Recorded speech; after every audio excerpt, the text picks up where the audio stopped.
Nocturnal recaps here. Today, I'm going to tell you about a movie titled No Man of God. Best FBI analyst interrogates Ted Bundy and soon starts to feel a disturbing connection to him. The movie, based on true events, begins with FBI agent Bill Hagmaier driving to work.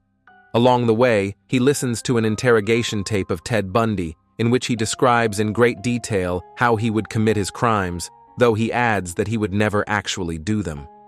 This tape is accidentally overheard by a random woman, who hurries to leave this strange man. Soon, Bill arrives at a meeting of the newly created profiling department, in which he is one of the specialists. The head of the department, Roger Depew, assigns cases of serial killers to his subordinates to make psychological portraits of them. When it comes to Bundy's case, everyone refuses, knowing that he is slippery as an eel and will not give any answers. However, Bill takes this case, relying on his experience working with difficult informants. While Bill is studying Bundy's personnel file, he receives a phone call informing him that Bundy agrees to an interview, although he wants Bill to write him a letter first.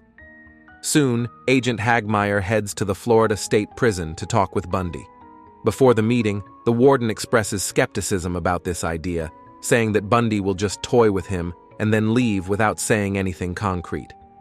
Bill still heads to the interrogation room, and soon Ted Bundy is brought in. When they are alone, Bill says that he is here to ask for Bundy's help in profiling people capable of murder.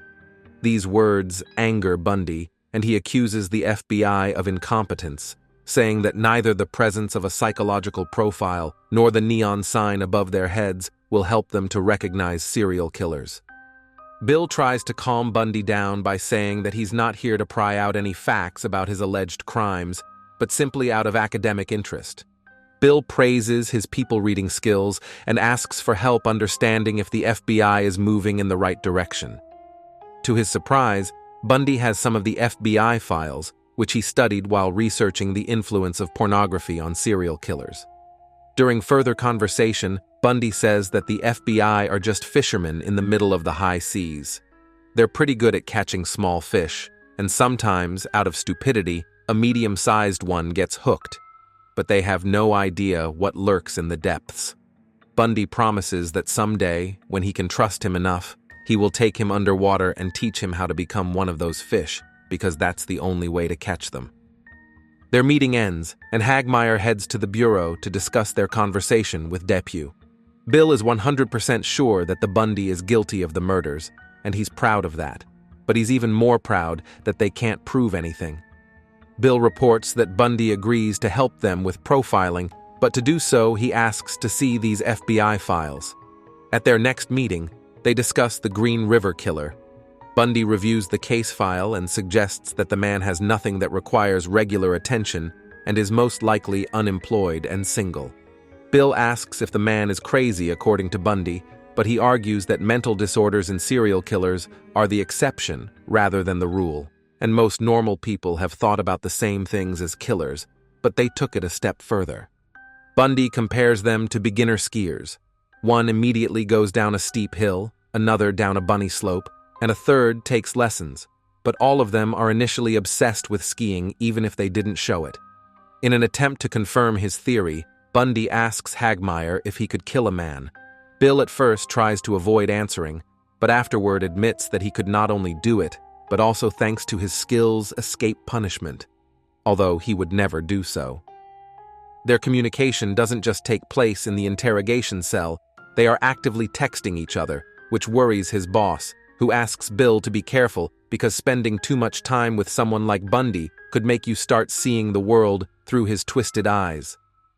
Their meetings slowly turn into friendly conversations, and Bill is already telling funny stories about his son. They talk about Bundy's daughter, who was born after his capture. Bundy says that he hasn't seen her mother for a long time, though he doesn't worry about it too much, because dozens of women send him their photos, including some racy ones, which he exchanges with other prisoners for money or favors, because he knows that tomorrow they will send more. When discussing his past life, Bundy says that most of his former friends like to claim that they saw something sinister in him a long time ago. Some of them have even made good money by writing a book about him, but all are just lying when they say they know him, because it's much easier in retrospect to say you suspected something than to admit to yourself that you were fooled. Bundy argues that most people prefer not to think about something bad happening to them, so they don't tend to assume that a serial killer might be around. Anyone could be a killer, and under different circumstances he'd be sitting on the other side of the table and Bill would be driving around town picking out his victims. In early 1989, Bill learns from television that after 10 years of endless appeals, Bundy has finally been sentenced to execution. Soon he learns that Governor Martinez has scheduled Bundy's execution in 7 days, and Bundy has agreed to the deal. He is willing to tell about unsolved cases to get a reprieve, but will only talk to Bill. The agent goes to the prison, where he is met by Bundy's attorney Carolyn Lieberman, who informs him that she will be in charge of scheduling interviews with investigators. Bill doesn't like this idea, as she will continue to play games, disregarding the desire of the parents of Bundy's victims to know the truth. Soon Bundy shows up and puts Bill in charge of conducting interviews, then asks to leave them alone for a bit. To buy himself more time, Bundy plans to tell investigators from 5 states about his crimes, but he's going to do it in a measured way.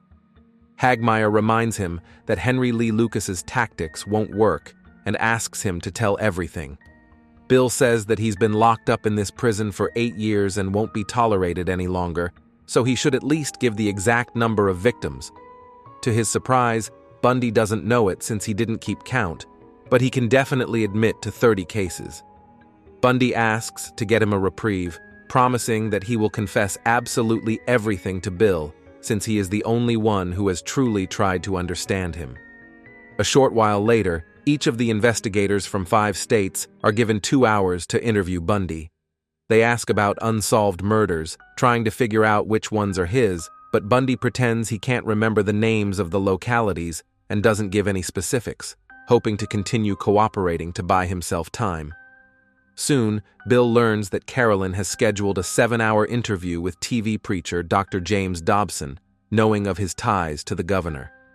Despite Hagmaier's protest, Bundy goes to the interview, in which he indirectly confesses to what he has done, but shifts the blame to the detrimental effect of pornography and cheap detective magazines.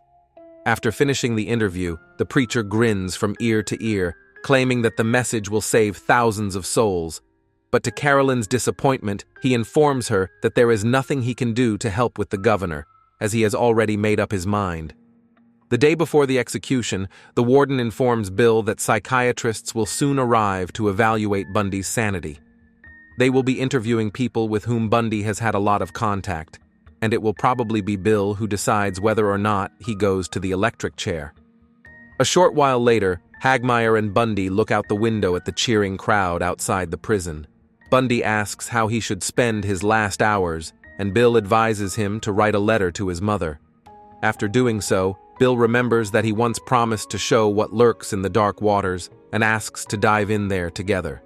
Bundy refuses at first, but then takes Bill's hand and says he will take him to a place he has never taken anyone before. Bundy goes into a trance state and tells about the girl he likes. He details how he stalked her, lured her into his car, and what he did to her in the forest. At that moment, their minds seem to merge, and Bill sees images of girls who could have been his potential victims. When Bundy concludes his story by kissing her and taking her last breath, Bill finally realizes that the most important thing for a killer is absolute power over his victim in her last seconds on Earth. Still impressed by this conversation, Bill goes on to give his opinion on Bundy's sanity. Soon, Carolyn approaches him in the corridor, tearfully announcing that she failed.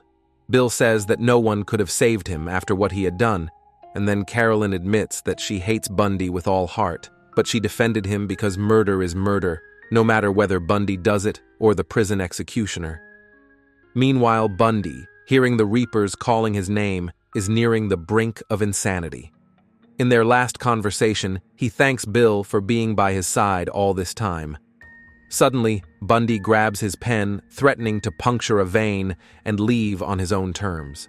Bill doesn't try to talk him out of it, but only informs that it won't help him in any way at the Last Judgment. Bundy tries to pray, but breaks into a scream, blaming the governor for not giving him time to repent, to which Bill responds that his victims didn't even have these 7 days, and, honestly, they should have executed him long ago. As the meeting comes to an end, Bundy thanks Bill for his friendship and asks if he has found the answer, if he has understood why he did it. Because you wanted to. The next day, in the last moments of Bundy's life, Bill is informed that there is no place for him at the execution, as the warden has brought his entire family there. He is left alone, and in order not to hear the shouts of the cheering crowd, calls his son.